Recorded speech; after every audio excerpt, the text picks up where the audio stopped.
Foi um livro bom. Eu não queria fazer o Enem de novo. Esse livro aqui tem muito plot, gente. A gente vai pras redes sociais pra fugir da nossa realidade. E, gente, ignorem minha toalha ali atrás. Eu vim falar sobre livro, porque eu precisava recordar antes que eu esquecesse. Ontem foi dia 22 de abril e eu terminei esse livro aqui. Eu comprei na Bienal. Ver aqui o tanto de marcação eu escrevi.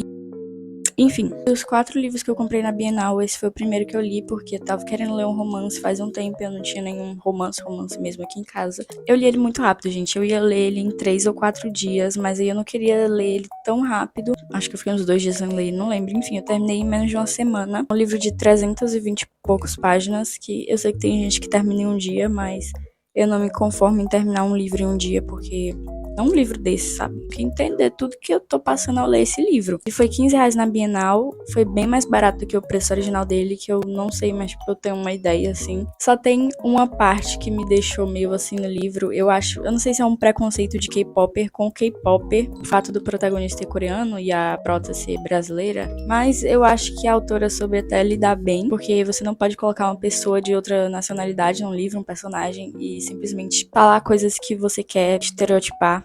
E, enfim, fiquei meio assim por isso, mas foi um livro bom. Obviamente o foco é no romance, na história do casamento dela e tudo mais, e tem esse foco e é muito lindo, mas tipo, não focou só nisso, entendeu? Apareceu várias outras coisas envolvendo a protagonista, o passado dela, saúde mental, etc, que eu me identifiquei com a protagonista e eu acho que foi um livro muito legal de ler por isso também. Lá pro finalzinho, acho que umas 20 páginas faltando, eu falei, tá bom, podia acabar aqui.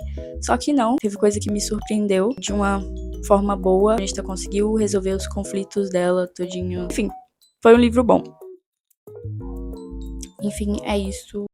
Eu tô meio acabada, ainda tô com a mesma blusa de ontem, porque tanto faz. Eu vou aqui comer minha banana com leite e aveia. Eu queria conversar com vocês um pouquinho. Voltei a postar, né? Toda quinta-feira. Quinta-feira eu esqueci de postar vídeo. Mas enfim, eu postei na outra, que no caso foi quinta-feira passada. E aí hoje é quinta e eu não tenho nada pra postar, porque eu não fiz nada que eu pudesse gravar mesmo pra fazer algum conteúdo. Eu sinto que eu tô ficando presa aos vlogs. Eu preciso fazer outros conteúdos que eu acho legal, que vão ficar legal mesmo. Eu tava aqui fazendo o negócio lá do Enem pra não pagar. Esqueci o nome. Eu vou fazer de novo, né, gente? Eu não queria fazer o Enem de novo, mas como eu não sei como as coisas vão andar, é melhor eu fazer do que eu não fazer. Mesmo que, tipo, eu acabe entrando no particular, se eu fizer e, tipo, depois entrar, né, em alguma pública, daí... Enfim, me perdi aqui na conversa. Antes eu tava vendo alguns vídeos de youtubers que eu tô gostando bastante. Foi simplesmente um canal achado, eu não sei porque eu não tinha achado antes, mas a Vanessa... Eu vou colocar aqui o nome do canal dela. Tem se tornado, tipo, aquela pessoa, quando tô querendo assistir um vídeo, eu vou procurar pra ver se ela postou alguma coisa. Me sinto como se eu fosse amiga dela ou uma irmã mesmo, como ela chama. Enquanto eu tava fazendo isso, eu tava dando uma olhada no meu Pinterest, porque agora eu decidi escrever um livro. Não é do nada, na verdade. Eu já tinha tentado outras vezes, só que era sempre pelo celular, e daí eu vinha com algum plot, personagens, mas eu nunca conseguia começar a escrever de fato a história. Eu não sei se foi o romance que eu li, inspirou, assim, digitar no notebook. Isso aí tem uma vibe, entendeu? Porque eu sou meio louca, mas enfim. Eu tô organizando pastas no Pinterest pra ter, tipo, uma ideia visual, né? Eu ainda tenho muita coisa pra aprender sobre escrita, enfim. Os capítulos são bem pequenos, porque é, tipo, o primeiro livro que eu tô escrevendo. Eu parei aqui no 4º capítulo, escrevi, tipo, metade do 4º capítulo. Isso toma muito tempo, porque tem que ficar consertando coisa aí, pensar e repensar. Um leitor, e não eu que estou escrevendo, se tá dando para entender e sentir o que eu quero passar através da escrita, né? Eu escrevo coisas para mim mesma, ou então eu penso em histórias, penso em situações, em cenários, mas eu deixo ou dentro dos meus diários ou dentro da minha cabeça. Eu não só quero, mas eu tenho que colocar isso para fora de algum jeito que vá realmente ser produtivo mais do que só deixar na minha cabeça, sabe? Gente, olha meu ovo de Páscoa. Super raro. Isso é Cacau Show? É Cacau Show. Eu não tinha visto que era Cacau Show. Eu senti pelo cheiro agora, gente. Não é cheiro de chocolate gordurento, moedinha, guarda-chuva, sei lá. É um cheiro bonzão.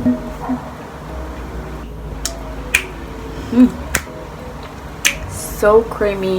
Vou falar bem rápido sobre esse livro aqui, que é o que eu li antes daquele ali do romance, né, que eu falei com vocês antes. Passei uns 2 meses lendo ele. O cara que escreveu é de Moçambique, nasceu lá. Enfim, é uma linguagem um pouco mais difícil de entender e tem muitas coisas no livro, então acabou sendo meio cansativo, mas não foi impossível porque eu terminei e eu gostei. É um livro, gente, sobre a vida, a magia que tá ali na tradição e na cultura daquele lugar, é uma coisa muito interessante. Esse livro aqui tem muito plot, gente, eu fiquei abismada. Fala bastante sobre família, sobre a sociedade, capitalismo, hierarquia, enfim, várias coisas, é muito legal.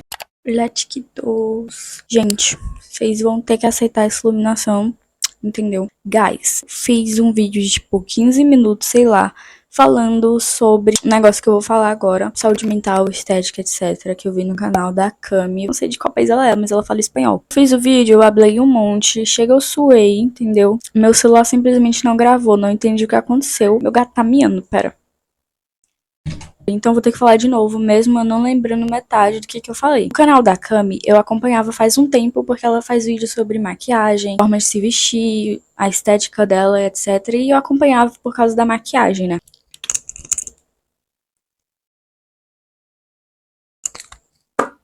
Fazia vídeos se maquiando, mostrando, ensinando, e eu achava muito legal, principalmente na estética Fresita Girl, que é tipo estética de moranguinho, etc. Ela passou um tempo sem postar falando de como que ela perdeu o estilo dela. Ela foi mudando o jeito dela, o estilo dela, o jeito dela de se vestir, ela foi ficando muito presa por conta de coisas que pessoas falavam, querer a aprovação de pessoas. E sem ela perceber, ela foi se moldando. Achou que estava muito infantilizada, ela não conseguia mais se vestir do jeito que ela gostava, porque ela se odiava daquele jeito. E aí teve uma hora que ela percebeu, teve um clique assim, tipo, por que eu tô agindo assim? Por que eu tô tão obcecada com isso?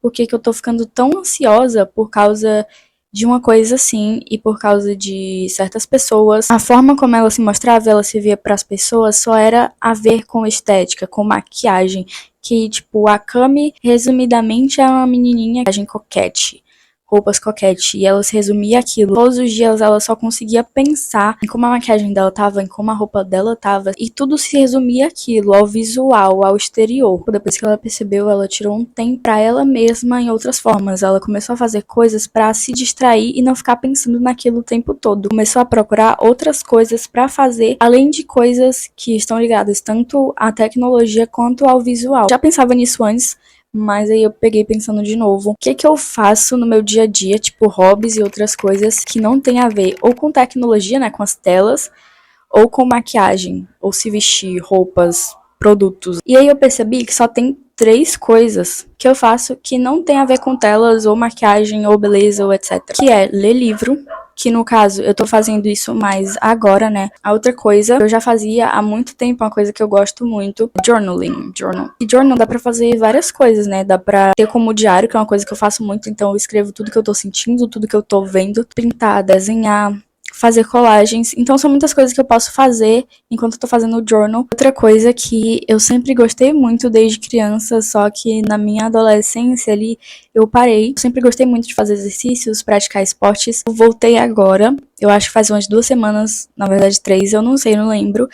E aí eu sinto que dessa vez eu realmente foquei. Eu me forcei a focar. Enfim, são essas 3 coisas que não tem a ver com telas, que é um momento que eu tô focada comigo mesma e com a coisa que eu tô fazendo. Coisas que eu tenho vontade de fazer, tipo, vontade de tentar fazer crochê ou vontade de feirinhas de aula que tem aqui na minha cidade, que tem ensinando várias coisas aleatórias. Só que é muito mais fácil falar do que fazer, né? Acho que a maior dificuldade disso é fazer essas coisas sozinhas, é procurar e sair de casa sozinha pra fazer essas coisas sozinha. E eu fico presa naquilo de só fazer as coisas com os outros, só ir atrás das coisas com os outros, ficar muito dependente dos outros, não fazer nada sozinha. E aí o único momento que eu sei fazer as coisas só é quando eu tô em casa sozinha, que tem em casa, principalmente pra pessoas que não têm muita condição. O telefone, a tecnologia é a coisa mais fácil e a coisa que na maioria das vezes está sempre disponível ali. E ontem eu também vi o Lusca, TikTok, né? Tava tendo espasmos no corpo inteiro, muitas vezes no dia. Não somente, mas principalmente uma coisa que traz muito isso é o que? O uso excessivo do celular. Mostrou que ficava 12 horas por dia no celular.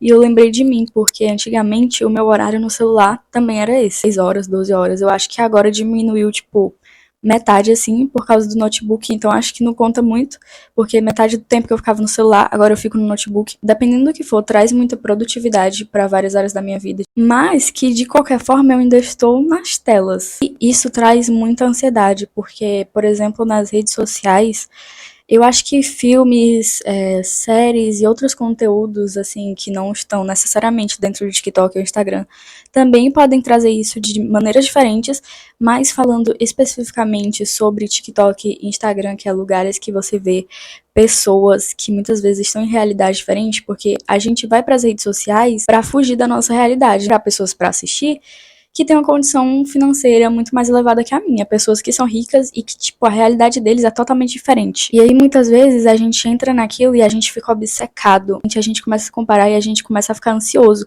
Porque aí a gente vai dormir com o celular vendo aquelas coisas e a gente acorda no celular vendo aquelas coisas e a gente vai dormir e acorda ansioso por causa daquelas coisas. Enfim, é mais uma reflexão. Eu tô falando isso, mas a rede social, ela não é que as pessoas falam que é uma desgraça, sabe? Algo assim. Como todas as coisas, tem uma parte boa e tem uma parte ruim. Como, por exemplo, o TikTok.